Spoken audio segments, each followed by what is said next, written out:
I'd like to share with you the 4 steps that we all go through when we try to learn a new melody and hold on to it.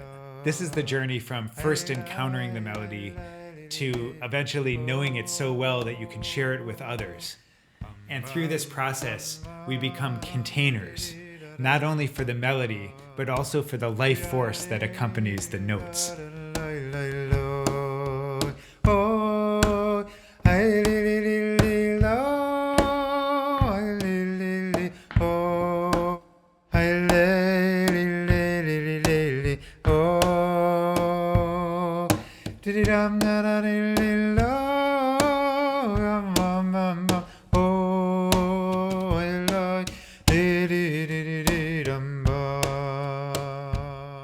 Imagine that we are like cups that can be filled up with melodies. A cup, or any vessel, has 2 purposes.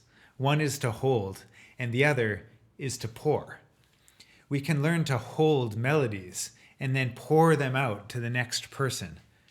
The Yiddish term for a holder of melody is a klezmer, which comes from the Hebrew words kli, which means a vessel or a container, and zemer, which means a song or some music. A musician is called a klezmer and becomes a holder of song who learns melodies and holds them, and then pours them out by sharing them with others. Note that we can all become vessels of song, regardless of our musical backgrounds. So here are the 4 steps to becoming a holder of song.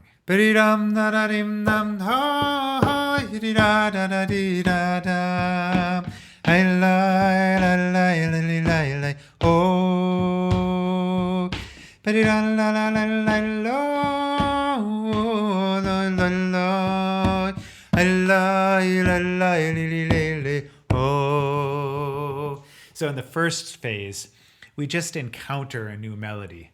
We might be sitting among a group of people and they are singing, and we notice a melody that we don't know yet. Ooh. And it catches our attention. Ooh. Something about it speaks to us, and we somehow want to learn it. We may hear other melodies and we don't feel that particular attachment, but this particular melody captures our ears and ignites our spiritual imagination, and perhaps it captures some aspect of our yearning, and we just want to learn it. The first hearing of a melody can be very powerful, spiritually and emotionally.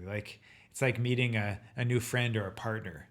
And we need to let that feeling ripple through us and enjoy the moment. Because later on, we might not have that initial rush of enthusiastic energy, like the first date or the honeymoon, before the long-term relationship really sets in. But the long-term relationship has its own unique set of rewards, not to be underestimated. Melodies also trigger us and expose the inner baggage that we all carry. Hearing a new melody, we might be reminded of a host of emotional associations, and that's to be expected. For example, the very same melody might seem boring to one person, or super exciting to another, or completely dreadful to a third, depending on the situations in which a person has heard similar melodies or singing styles in the past. One time after a singing session, I remember someone came up to me and said, "I just loved that melody you sang, Joey. It reminded me of my childhood cantor." And then literally 2 seconds later, somebody else came up to me and said, "I absolutely hated that melody, Joey. It reminded me of my childhood cantor."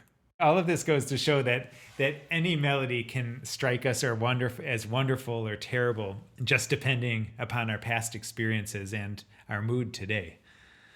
But luckily, that actually relieves the pressure from the melody itself, because ultimately, a melody is just a bunch of notes.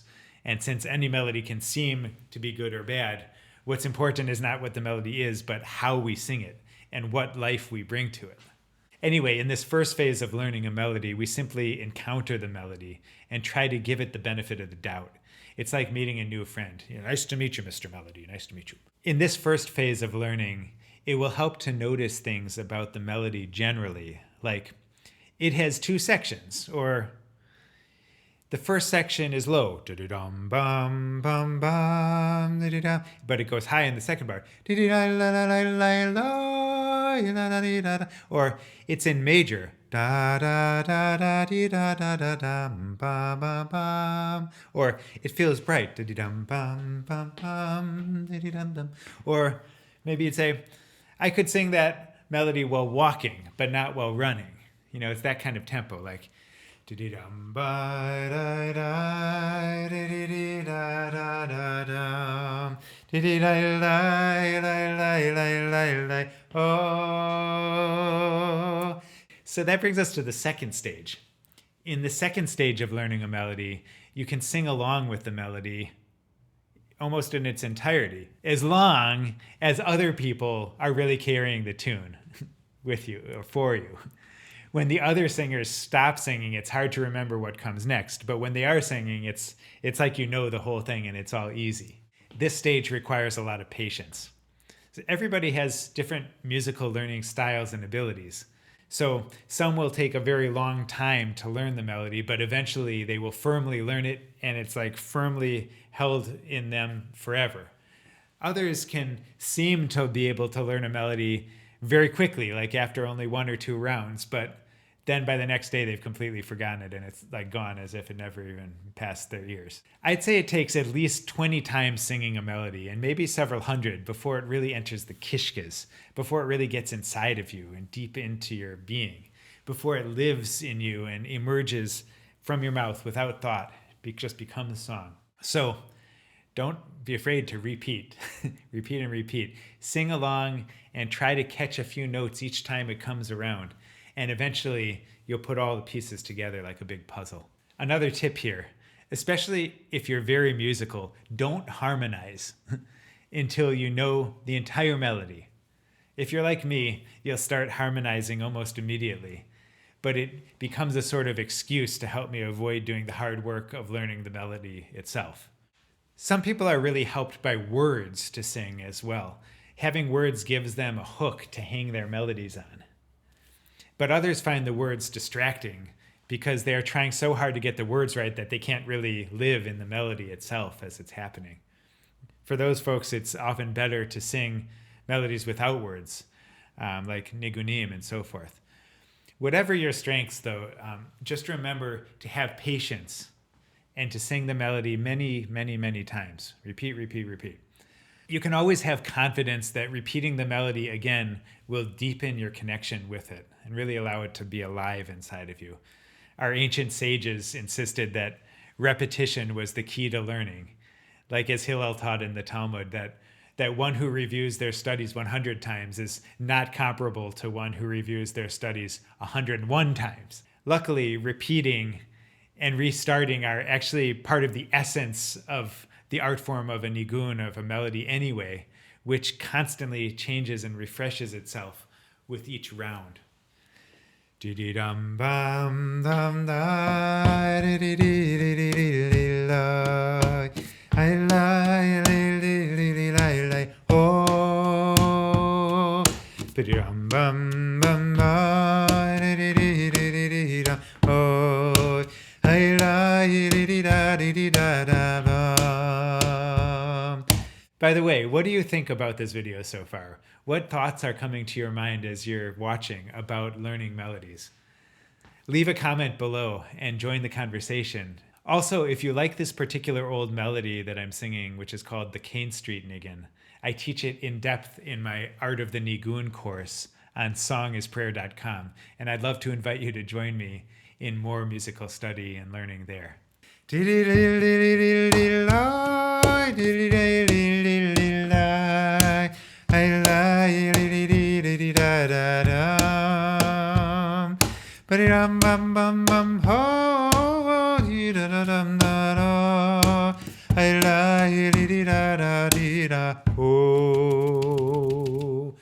How's it start?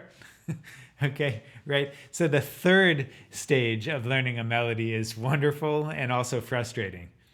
You know the whole melody and can sing it with your whole heart, but you just can't remember how it starts. Have you ever had this problem? Oy. You could sing it so well. If you could just remember the first 3 notes, it would all be great. Sometimes you can rescue the situation by remembering a later part of the melody and then singing it until it cycles around to the beginning and then start from there. But at this stage, it's best to really practice forgetting and remembering again. So sing the melody 3 times, really focusing on restarting it each time. Then pause and listen to another song or wait a few hours until it's no longer in your head. And then see if you can remember the melody from the beginning. If you can't, try again and repeat, focusing again on remembering the beginning. I also find it really helpful to assemble some clues that can help me to analyze and understand the opening phrase of the song. If I know how to write music, I can write the notes out in notation. Or if I know the way notes sound, I can use the scale degrees like low 5, 1, 2, 3, low 5, 1, 2, 3, right? So I'm hearing those notes, da da 3, 2, 2, 1, 1, 3, 3, 2, 2, 1, 1, 5, 1, 2, 3, right? I'm giving myself scale degrees helps. And if I don't know scale degrees, I can just write lines on a paper that kind of mimic the opening of the way I would conduct it with my hand, like ba ba bum bum bum bum, ba ba bum bum bum bum, and I write lines bum bum bum bum, and that gives me like a visual cue that lets me see what it might look like. Also, I can really try to focus on the rhythm of the song, like ba ba ba ba ba ba ba ba. And I think syncopated at the beginning, like there's a note on the beat, then 2 off. Bum, bum, bum, ba. Basically, the more musical elements of that opening phrase that I can call my attention to, the more likely it will be that I can remember it later, because I can call some of those reminders into my process later on. Ba ba bum bum bum ba da da dee da da dee da dum. I lie li li li li li li li oh, ba dee dum bum dum die oh do do do do. I lie li li li li li oh. I also just really love when I'm learning to just be letting my hands move with the melody. It helps to get the terrain of it. It's so fun. The 4th step of learning a melody is really a wonderful part of the learning process. It's when you not only know how to sing the melody, but you also know how to start the melody. This is when you're ready to really share the melody with others. And sharing with others will really complete the circle of learning, in which the vessel of song not only contains the melody, but also pours it out. And better yet, you get to give the gift of music to other vessels who are ready to learn and hold as well. And then they can pour it out, and we have this whole cycle of song. Note that this process of repetition and assimilation works not only for learning music, but also generally for learning to hold on to, well, anything like wisdom or Torah or ideas or thoughts and humor and stories. For example, we might hear a beautiful piece of Torah or wisdom and want to learn to share it with a friend. But shoot, we just can't remember exactly how it went. So we can follow the same process. Ask to hear the teaching again, and then listen to it again and again, repeat and repeat until it's inside of you. And then you're ready to pour it out because you really know it. This process can also allow us to unlock ways of being and relating to the world around us that keep managing to slip by us. Say I want to be able to change the way I'm perceiving the world. Like I want to bring more acceptance to a difficult situation in my life, for example. It might take me 20 tries or 50 tries or 100 tries before I can change the way I'm looking at it. But then on that 101st try, something clicks, and I might be lucky enough to inhabit a new way of seeing the world. So quiz, do you remember the melody? Ba ba bum bum bum ba da da dee da da da da da. I lie li li li li li li lo. Ba dee dum bum dum da. Oh do do do do do. I lie li li li li li li lo. Let's recap for a second. To learn to hold a melody, first we encounter it and feel a connection with it. Then we learn to sing along through many repetitions. Then we learn to remember how it starts. And then finally, we are able to really hold it, and we're really ready to share the melody with others. We have then become vessels of song, klezmorim, and we have taken our place in generating the next round of musical culture and spirit in our world. And here's my invitation to you. I'd like to invite you to learn a melody, to learn to hold it and repeat it, and then learn to pour it out as well by passing on that melody and the life force that it contains to the next person. Every melody that you share becomes a precious pearl for those around us and for the next generation.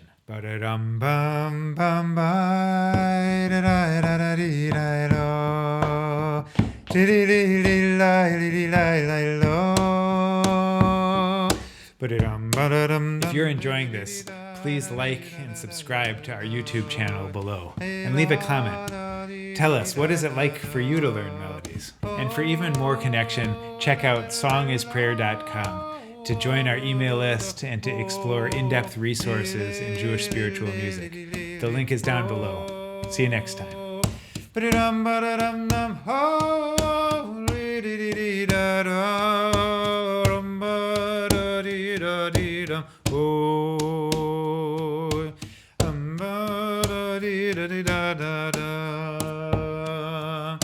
Da da da la la la